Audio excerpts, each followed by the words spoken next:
श्री राम जय जय राम। श्री राम जय जय राम। श्री राम जय जय राम। श्री राम जय जय राम। श्री राम जय जय राम। श्री राम जय जय राम। नमस्कार। आज दिनांक 27 ऑक्टोबर। श्रीराम जय जय राम। परमेश्वराकडे कर्तेपण देऊन काळजी सोडून द्यावी। श्रीराम जय जय राम। परमेश्वराकडे कर्तेपण देऊन काळजी सोडून द्यावी।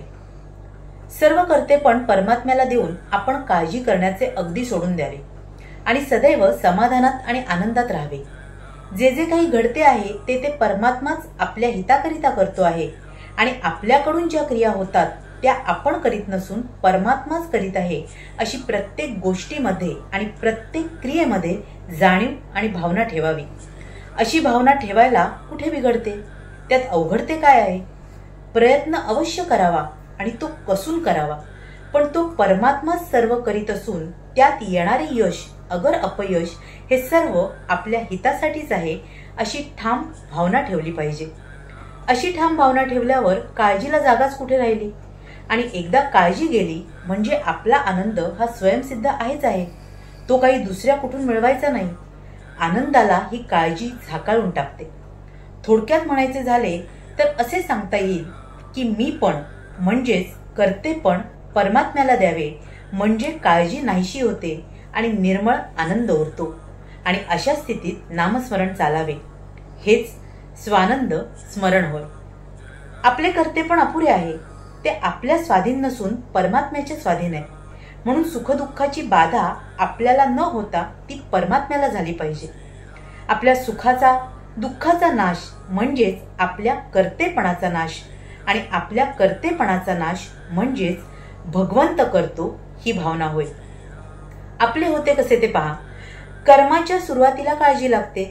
कर्म करीत असताना काय होतंय कुणाला ठाऊक म्हणून काळजी लागते आणि कर्म झाल्यावर शेवटी अरे हेच का फळ मिळाले म्हणून काळजी लागते। याप्रमाणे काळजी करणाऱ्या मनुष्याला सुख समाधान केव्हाच मिळत नाही।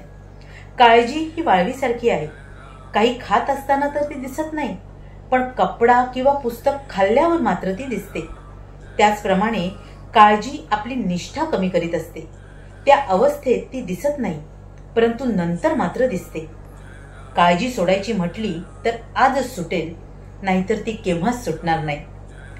भारतीय युद्धात भगवंताने जिथे रथ नेऊन उभा करावा तिथे अर्जुनाने बाण मारावे। अर्जुनाने आपल्या रथाच्या दोऱ्या भगवंताच्या हाती दिल्या, त्याचप्रमाणे आपण आपल्या जीवनाच्या दोऱ्या भगवंताच्या हाती देऊया। अर्जुनाच्या जागी एखादे बाण मारणारे यंत्र जरी असते तरी काम तेच झाले असते, तसे आपण भगवंताचे यंत्र बनूया। यंत्राला चालविणारी शक्ती आणि यंत्राकडून काम करवून घेणारी शक्ती म्हणजे भगवंत आहे। आपण आपल्या मालकावर पूर्ण विश्वास टाकून त्याच्या नामात राहूया।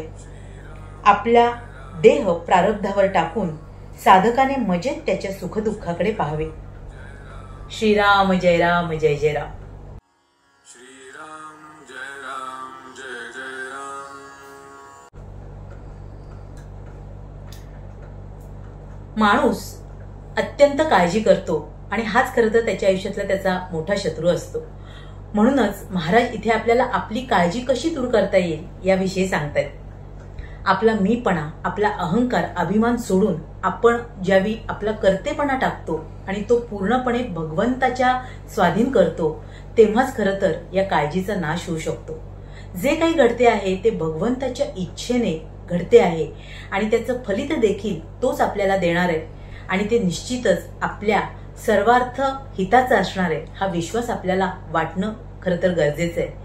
आणि म्हणूनच इथे महाराज एक सुंदर उदाहरण आपल्याला सांगतात की जसं महाभारतामध्ये अर्जुनाने आपल्या रथाच्या साऱ्या दोऱ्या भगवंताकडे सोपवल्या आणि मग भगवंताने जिथे जिथे युद्धात तो रथ नेऊन उभा केला तिथे बाण चालविण्याचं काम फक्त अर्जुनाने चोखपणे निभावलं. तसंच आपणही आपल्या आयुष्याचं जे सारथ्य आहे, त्याच्या साऱ्या दोऱ्या आहेत त्या भगवंताकडे सोपवून टाकूया आणि मग तो निश्चितपणे आपला प्रपंच आणि परमार्थ अगदी यथायोग्यपणे चालवेलच ही खात्री बाळगूया. आणि अशाच प्रकारे आपल्या साऱ्या काळजा निघून जातील, नाश पावतील आणि आपल्या आयुष्यातला आनंद आणि समाधान आपल्याला प्राप्त होईल. तेव्हा आपण आपल्या गुरुचरणी हीच प्रार्थना करूया की अशी ही निष्ठावान जी भक्ती आहे, जी साधना आहे ती आमच्याकडून करवून घे आणि आमच्या आयुष्यातलं जे साध्य आहे, शाश्वत साध्य आहे भगवत प्राप्तीचं, ते आम्हाला लाभू दे. तुम्हा साऱ्यांसाठीच खूप सारी गुरु ब्लेसिंग्स. श्री स्वामी समर्थ. जय गुरुदेव. श्री राम जय जय राम. श्री राम जय जय राम. श्री राम